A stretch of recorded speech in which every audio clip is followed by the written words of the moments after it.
Good afternoon, folks. I hope y'all are having a fine Tuesday afternoon. Warmed up some out today and feels pretty good. I'm not really ready for winter, although I'm ready for shed season. So today we're going to showcase a set of sheds known as the Flint Hills King. Chris Coombs in Northeast Kansas, actually, him and his dad found this set of sheds. So let me show you something. Could you imagine seeing this side profile emerge out of the wood line on it? Let's just say he walked out into a crop field. Could you imagine looking down the tree row and seeing this? Check this out. Oh God, look at that. Could you imagine that? Amazing whitetail deer. This may have the best side profile of any set of antlers I have in the collection. They're heavy, over 7 pounds. Just a crazy array of upright tines on this rack, and a very beautiful in the way they make a perfect heart. It's just very, very pretty. We could set up at deer shows and have people take pictures like this.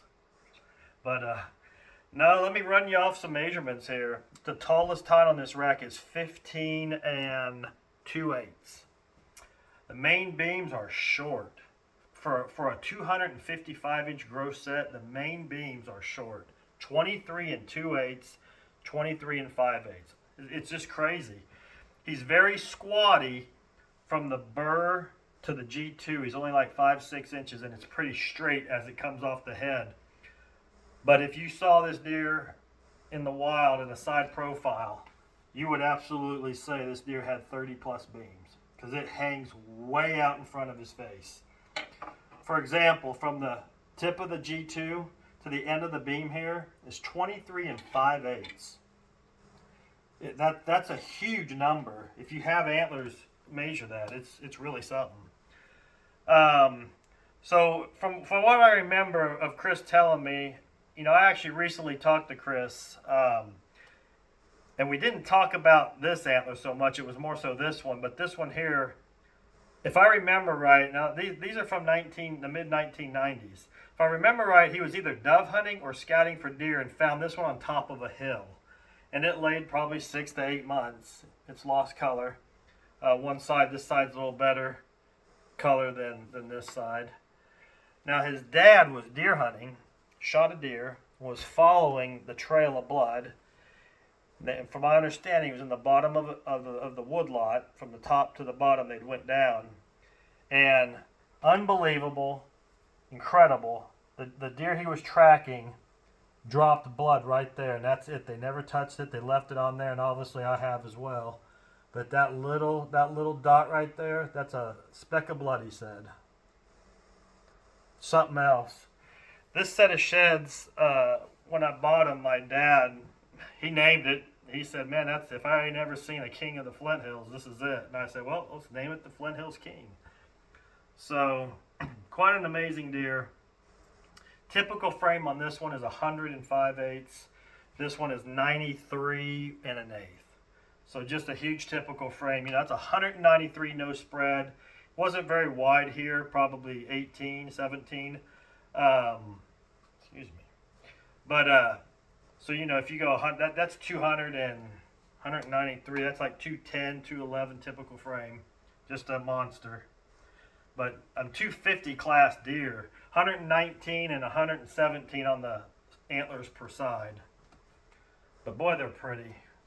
I love this set of sheds. I have from day one. I've always thought, if you wanted a big, pretty looking, equal looking set side to side, well, this is one right here. The way you hold them, it's a set that everyone I've showed to, they gawk at them. I mean, look at that. That's quite a amazing array of antler.